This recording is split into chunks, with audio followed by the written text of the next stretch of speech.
वो लड़की जिसे मैं कभी भूल नहीं पाया। कहते हैं समय हर घाव भर देता है, लेकिन कुछ लोग ऐसे होते हैं जिनके जाने के बाद घाव भरते नहीं, बस जीना सीख जाते हैं। आज भी जब रात के 2 बजे मेरी नींद टूटती है तो सबसे पहले उसी का चेहरा याद आता है।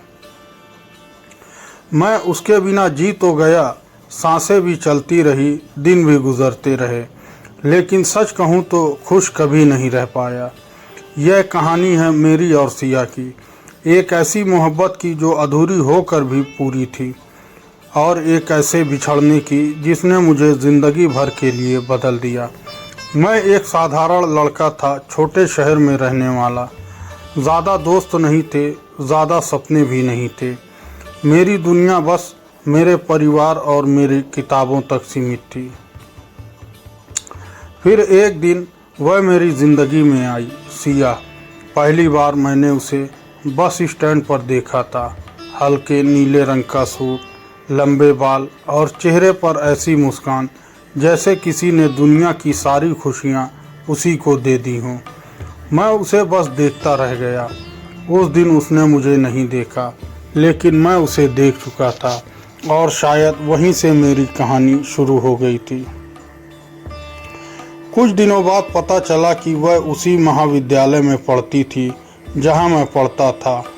अब रोज़ उसे देखने के बहाने मिलने लगे, कभी गलियारे में, कभी पुस्तकालय में, कभी कैंटीन में। धीरे धीरे वह मेरी आदत बन गई।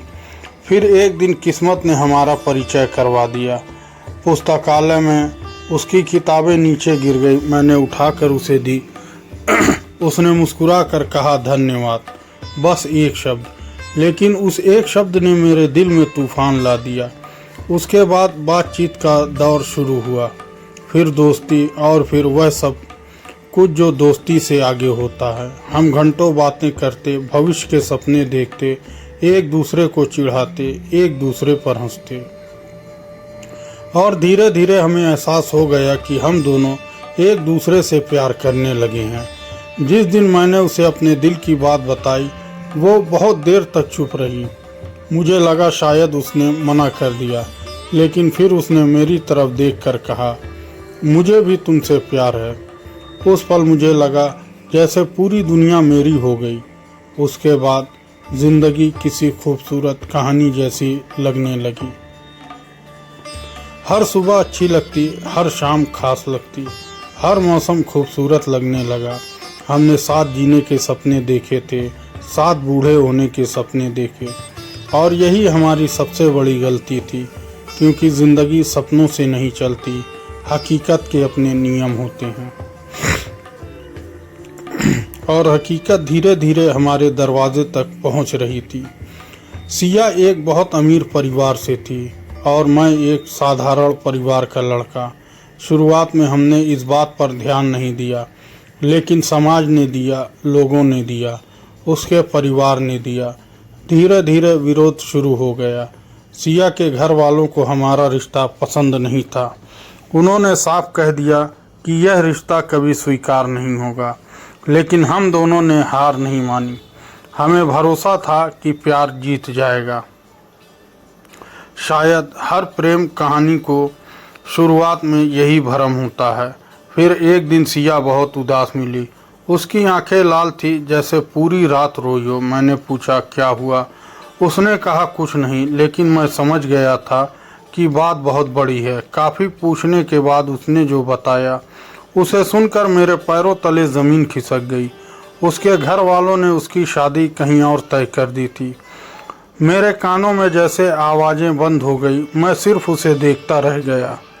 उस दिन पहली बार मुझे डर लगा, उसे खोने का डर। उस दिन हम दोनों बहुत रोए, लेकिन फिर हमने फैसला किया कि हम आखिरी सांस तक लड़ेंगे। हम अपने प्यार को बचाएंगे। हम किसी भी कीमत पर अलग नहीं होंगे। लेकिन किस्मत शायद कुछ और लिख चुकी थी। कुछ दिन बाद सिया अचानक बदलने लगी। उसके संदेश कम हो गए, मुलाकातें कम हो गई, बातें छोटी हो गई, और उसकी आंखों में पहले जैसी चमक नहीं रही। मुझे लगा वह दबाव में है। मैं उसे समझाता रहा, उसका साथ देता रहा, लेकिन एक दिन उसने मुझे मिलने बुलाया। उसकी आवाज़ में अजीब सी गंभीरता थी। मैं तय समय पर पहुंच गया। वह सामने खड़ी थी, लेकिन उस दिन उसकी आंखों में प्यार नहीं था, कुछ और था, कुछ ऐसा जिसने मुझे अंदर तक डरा दिया। वह कुछ कहना चाहती थी, बहुत बड़ी बात, और जब उसने बोलना शुरू किया तो मेरी पूरी दुनिया रुक गई। उसने कहा, हमें अलग हो जाना चाहिए, और यही सुनकर मेरे पैरों के नीचे से ज़मीन खिसक गई। कभी कभी जिस इंसान को हम बेवफा समझते हैं वही सबसे ज़्यादा वफा निभा रहा होता है। सिया के मुंह से यह सुनकर कि हमें अलग हो जाना चाहिए, मुझे लगा जैसे किसी ने मेरे सीने में छुरा घोंप दिया हो। कुछ पल तक मैं उसे देखता रहा। मुझे यकीन ही नहीं हो रहा था कि यह वही लड़की है जिसने मेरे साथ पूरी ज़िंदगी बिताने के सपने देखे थे। मैंने कांपती आवाज़ में पूछा, क्या तुम सच में ये कह रही हो? उसने नज़रें झुका ली। हाँ, बस एक शब्द, लेकिन उस एक शब्द ने मेरी पूरी दुनिया तोड़ दी। मैंने कहा, क्या तुम्हें मुझसे प्यार नहीं रहा? उसने मेरी तरफ देखा तक नहीं और बोली, शायद नहीं। उस पल मेरे अंदर कुछ मर गया। जिस लड़की के लिए मैं हर दिन जीता था, वही लड़की आज मुझे ये कह रही थी कि उसे अब मुझसे प्यार नहीं। मैं बहुत देर तक उसे मनाता रहा, उससे पूछता रहा कि आखिर गलती क्या हुई, लेकिन वह सिर्फ एक ही बात दोहराती रही, सब खत्म हो चुका है। उस दिन मैं रोता हुआ वहाँ से चला आया और पहली बार मुझे लगा कि प्यार सच में हार सकता है। उसके बाद मेरी ज़िंदगी बदल गई। नहीं, बदल गई कहना गलत होगा, मेरी ज़िंदगी रुक गई थी। सुबह होती थी, रात होती थी, दिन गुजरते थे, लेकिन मैं कहीं अंदर से ख़त्म हो चुका था। मैंने खुद को लोगों से दूर कर लिया, दोस्तों से मिलना बंद कर दिया, हंसना बंद कर दिया, सपने देखना बंद कर दिया, क्योंकि जिस इंसान के साथ मैंने सारे सपने देखे थे वही अब मेरे साथ नहीं थी। कुछ महीने बाद खबर मिली कि सिया की शादी होने वाली है। जब यह खबर मेरे कानों तक पहुंची तो मुझे लगा जैसे किसी ने मेरी आखिरी उम्मीद भी छीन ली। उस रात मैं पूरी रात सो नहीं पाया। मैं बस छत को देखता रहा और सोचता रहा कि आखिर मेरी मोहब्बत में कमी क्या थी। क्या मैं गरीब था इसलिए? क्या मैं उसके लायक नहीं था इसलिए? या फिर वह सच में बदल गई थी? इन सवालों का जवाब मेरे पास नहीं था। फिर उसकी शादी हो गई और मेरी ज़िंदगी में एक लंबी खामोशी आ गई। समय बीतता गया, 1 साल, फिर 2 साल, फिर 3 साल। मैंने नौकरी शुरू कर दी, घर की जिम्मेदारियां संभाल ली। लोगों को लगने लगा कि मैं आगे बढ़ गया हूँ, लेकिन सच यह था मैं सिर्फ जी रहा था, खुश नहीं था। क्योंकि कुछ लोग ज़िंदगी से चले जाते हैं लेकिन दिल से कभी नहीं जाते। इसी बीच एक दिन अचानक मुझे एक अनजान नंबर से संदेश आया। मैं दफ्तर में था। मैंने संदेश खोला और उसे पढ़ते ही मेरा दिल जोर से धड़कने लगा। संदेश में सिर्फ इतना लिखा था, क्या तुम मुझसे एक बार मिल सकते हो? नीचे नाम लिखा था, सिया। मेरे हाथ कांपने लगे। 3 साल की खामोशी के बाद उसका संदेश आया था। मैं समझ नहीं पा रहा था कि खुश हो या नाराज, लेकिन आखिरकार मैंने मिलने का फैसला किया। अगले दिन हम एक पुराने पार्क में मिले, वही पार्क जहां हम कभी घंटों बैठा करते थे। मैं वहां पहुंचा और कुछ देर बाद सिया सामने आ गई, लेकिन यह वह सिया नहीं थी जिसे मैं जानता था। उसके चेहरे की चमक गायब थी, उसकी मुस्कान गायब थी, उसकी आंखों के नीचे काले घेरे थे, जैसे जिंदगी ने उसे बहुत थका दिया हो। कुछ देर तक हम दोनों चुप बैठे रहे। फिर मैंने पूछा, अब क्यों बुलाया मुझे? उसकी आंखें भर आई और फिर उसने जो कहा उसे सुनकर मैं पत्थर का हो गया। उसने कहा, मैंने तुम्हें छोड़ा नहीं था। मैं हैरान रह गया। मैंने पूछा, तो फिर क्या किया था? उसकी आंखों से आंसू बहने लगे। वह बोली, मैं तुम्हें बचा रही थी। मेरी समझ में कुछ नहीं आया। फिर उसने धीरे धीरे पूरा सच बताना शुरू किया। उसने बताया कि हमारी जुदाई से कुछ महीने पहले उसके पिता को बहुत बड़ा व्यापारिक नुकसान हुआ था। उन पर भारी कर्ज चढ़ गया था। हालात इतने खराब हो गए थे कि उनका घर तक बिक सकता था। उसी समय एक प्रभावशाली परिवार ने मदद की पेशकश की, लेकिन बदले में उन्होंने एक शर्त रखी। वे अपने बेटे की शादी सिया से करवाना चाहते थे। सिया के पिता मजबूर थे। पूरा परिवार टूटने की कगार पर था और सिया अपने परिवार को बर्बाद होते नहीं देख सकती थी। उसने बहुत विरोध किया, बहुत लड़ाई की, लेकिन कोई रास्ता नहीं निकला। फिर उसने एक फैसला लिया, एक ऐसा फैसला जिसने उसकी और दोनों की जिंदगी बदल दी। उसने जानबूझकर मुझे खुद से नफरत करवाने की कोशिश की ताकि मैं उसे भूल जाऊं, ताकि मैं उसके जाने के बाद बिखर न जाऊं, ताकि मैं नई जिंदगी शुरू कर सकूं। उसने कहा, अगर मैं सच बता देती तो तुम कभी मुझे जाने नहीं देते और मैं तुम्हें टूटते हुए नहीं देख सकती थी। मेरी आंखों से भी आंसू बहने लगे। 3 साल तक मैं उसे बेवफा समझता रहा और वह 3 साल तक मेरा दर्द अपने अंदर छुपाए रही। मैंने पूछा, तुम खुश तो हो ना? मेरे इस सवाल पर वह मुस्कुरा दी, लेकिन वह मुस्कान बहुत दर्दनाक थी। उसने कहा, कुछ सवालों के जवाब मुस्कान नहीं देती, आंखें देती हैं। और उसकी आंखें सब बता रही थी। वह खुश नहीं थी, बिल्कुल खुश नहीं। फिर उसने एक बात और कही, एक ऐसी बात जिसने मेरे पैरों तले ज़मीन खिसका दी। उसने कहा, मैं तुमसे सिर्फ मिलने नहीं आई हूँ। मैंने हैरानी से उसकी तरफ देखा। वह बोली, मैं तुम्हें एक बहुत बड़ा सच बताने आई हूँ। मैंने पूछा, कैसा सच? उसकी आंखों से आंसू बह निकले और कांपती हुई आवाज़ में उसने कहा, मेरे पास बहुत कम समय बचा है। यह सुनते ही मेरा दिल जैसे धड़कना भूल गया। कुछ लोग हमारी ज़िंदगी में हमेशा के लिए रहने नहीं आते। वे आते हैं हमें प्यार का असली मतलब सिखाने और फिर एक याद बनकर चले जाते हैं। सिया के मुंह से यह सुनकर उसके पास बहुत कम समय बचा है, मेरी सांसें जैसे रुक गई। मैं उसे घूरता रहा। मुझे लगा शायद मैंने गलत सुना। मैंने कांपती हुई आवाज़ में पूछा, क्या मतलब है तुम्हारा? उसने आंसू पोंछे, फिर धीरे से बोली, मैं बहुत बीमार हूँ। मेरे हाथ सुन पड़ गए। दिल तेजी से धड़कने लगा। मैंने घबरा कर पूछा, क्या हुआ तुम्हें? कुछ सेकंड तक वह चुप रही, फिर बोली, डॉक्टर ने कहा है कि बीमारी आखिरी अवस्था में पहुंच चुकी है। मुझे लगा जैसे पूरी दुनिया मेरे चारों तरफ घूम रही हो। 3 साल तक मैं उसे बेवफा समझता रहा, उससे नफरत करता रहा और आज पता चला कि वह खुद अपनी ज़िंदगी की सबसे बड़ी लड़ाई लड़ रही थी। मेरी आंखों से आंसू बहने लगे। मैंने उसका हाथ पकड़ लिया और कहा, तुम ठीक हो जाओगी, हम इलाज करवाएंगे, मैं सब करूँगा। वह हल्का सा मुस्कुराई, वही मुस्कान जिससे मुझे पहली बार प्यार हुआ था। उसने कहा, कुछ लड़ाइयाँ जीतने के लिए नहीं होती, सिर्फ सम्मान के साथ लड़ने के लिए होती हैं। उस दिन हम घंटों साथ बैठे रहे। 3 साल की सारी दूरियां, सारे गिले शिकवे, सारे सवाल आंसुओं में बह गए।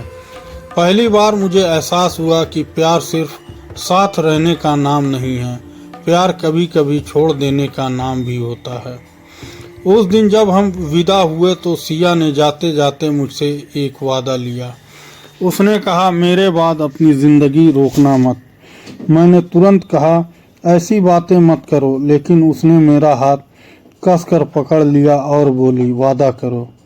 मैंने मजबूरी में सर हिला दिया, लेकिन अंदर से मैं जानता था कि यह वादा निभाना मेरे लिए सबसे मुश्किल होगा। उस मुलाकात के बाद मैं हर दिन उससे मिलने लगा। अब हमारे पास समय बहुत कम था और बातें बहुत ज़्यादा। हम पुराने दिनों को याद करते, पुरानी तस्वीर देखते, पुरानी बातों पर हंसते और फिर अचानक रो पड़ते, क्योंकि हम दोनों जानते थे कि समय हमारे खिलाफ खड़ा है। एक शाम हम उसी बस स्टैंड पर गए जहां पहली बार मैंने उसे देखा था। सिया बहुत देर तक वहां खड़ी रही, फिर मुस्कुरा कर बोली, अगर उस दिन मैं यहाँ नहीं आती तो। मैंने कहा, तो शायद मैं जी तो लेता, लेकिन प्यार क्या होता है कभी नहीं जान पाता। उसकी आंखें भर आई और उसने धीरे से मेरा हाथ पकड़ लिया। वह शायद आखिरी बार था जब हमने एक दूसरे का हाथ थामा था। दिन बीतते गए और उसकी हालत खराब होती गई। वह कमज़ोर होती जा रही थी, उसकी आवाज़ धीमी पड़ती जा रही थी, लेकिन उसकी मुस्कान अब भी वैसी ही थी। एक दिन अचानक मुझे अस्पताल से फ़ोन आया। मेरा दिल घबरा गया। मैं भागता हुआ अस्पताल पहुंचा। जब मैं उसके कमरे में पहुंचा तो वहां अजीब सी खामोशी थी। मशीनों की आवाज़ें सुनाई दे रही थी और सिया बिस्तर पर लेटी हुई थी, बहुत कमज़ोर, बहुत थकी हुई। लेकिन जैसे ही उसने मुझे देखा, उसके चेहरे पर मुस्कान आ गई। मैं उसके पास बैठ गया। उसने कांपते हुए हाथों से मेरा हाथ पकड़ा और बोली, तुम आए। मेरी आंखों से आंसू रुक नहीं रहे थे। मैंने कहा, मैं हमेशा आऊँगा। वह कुछ पल मुझे देखती रही, फिर धीरे से बोली, मुझे माफ़ कर देना। मैंने सर हिलाया। माफ़ी मुझे मांगनी चाहिए, मैंने तुम्हें गलत समझा। उसकी आंखों से 2 आंसू निकल पड़े। फिर उसने तकिए के नीचे से एक लिफाफा निकाला और मेरे हाथ में रख दिया। उसने कहा, यह मेरे जाने के बाद पढ़ना। मैं कुछ बोल पाता उससे पहले उसने मेरी उंगलियां दबाई और बहुत धीमी आवाज़ में कहा, मैंने तुमसे हमेशा प्यार किया है। यह उसके आखिरी शब्द थे। कुछ मिनट बाद वह हमेशा के लिए चली गई। उस दिन मैंने सिर्फ अपनी मोहब्बत नहीं खोई थी, मैंने अपनी दुनिया खो दी थी। उसके जाने के बाद कई दिन तक मैं खुद को संभाल नहीं पाया। घर में खामोशी रहती, दिल में खालीपन रहता और हर जगह उसकी यादें दिखाई देती। फिर एक दिन मुझे उसका दिया हुआ लिफाफा याद आया। मैंने कांपते हाथों से उसे खोला। अंदर एक पत्र था। उसकी लिखावट देखकर मेरी आंखें भर आई। पत्र में लिखा था, जब तुम यह पत्र पढ़ रहे होगे तब शायद मैं उस दुनिया में नहीं रहूंगी, लेकिन मैं चाहती हूँ कि तुम एक बात हमेशा याद रखना, मैंने तुम्हें कभी छोड़ा नहीं था। मैंने हर जन्म में तुम्हें चुना होता। अगर जिंदगी ने मौका दिया होता तो मैं तुम्हारे साथ बूढ़ी होती। लेकिन हर कहानी का अंत वैसा नहीं होता जैसा हम चाहते हैं। तुम्हें मेरी कसम है, अपनी ज़िंदगी जीना, खुश रहने की कोशिश करना, क्योंकि तुम्हारी मुस्कान हमेशा मेरी सबसे पसंदीदा चीज़ थी। और हाँ, अगर कभी किसी मोड़ पर तुम्हें फिर से प्यार मिले तो उससे डरना मत, क्योंकि मेरा प्यार तुम्हें कैद करने के लिए नहीं था, आज़ाद करने के लिए था। पत्र पढ़ते पढ़ते मैं फूट फूट कर रो पड़ा। उस रात मैंने पहली बार आसमान की तरफ देखा और महसूस किया कि कुछ लोग शरीर से दूर हो जाते हैं, लेकिन आत्मा से कभी नहीं। साल बीत गए, मैंने ज़िंदगी जीना सीख लिया, काम किया, जिम्मेदारियां निभाई, लोगों के बीच हंसना भी सीख लिया, लेकिन एक सच कभी नहीं बदला। मैं उसके बिना जी तो गया, लेकिन खुश नहीं रह पाया, क्योंकि खुशी और जीने में फ़र्क होता है। जीना इंसान की मजबूरी में भी सीख जाता है, लेकिन कुछ खुशियाँ ऐसी होती हैं जो सिर्फ एक इंसान के साथ चली जाती हैं। आज भी जब रात गहरी होती है और चारों तरफ सन्नाटा होता है, मैं उसकी तस्वीर को देखकर मुस्कुरा देता हूँ। आंखें नम हो जाती हैं, लेकिन दिल में एक अजीब सी शांति भी होती है, क्योंकि अब मुझे पता है उसने मुझे छोड़ा नहीं था। वह आखिर तक मुझसे प्यार करती रही और शायद यही एहसास मेरी सबसे बड़ी दौलत है। हर प्रेम कहानी शादी तक पहुँचे यह ज़रूरी नहीं, हर सच्चा प्यार हमेशा साथ रहे यह भी ज़रूरी नहीं, लेकिन अगर किसी ने आपको दिल से प्यार किया, आपकी खुशी के लिए आपके सपने कुर्बान किए, तो यह रिश्ता कभी ख़त्म नहीं होता। कुछ लोग हमारी ज़िंदगी में रहने के लिए नहीं आते, वे हमेशा के लिए बदलने आते हैं और जब चले जाते हैं तब हमें समझ आता है कि हम उनके बिना जी तो सकते थे, लेकिन कभी वैसा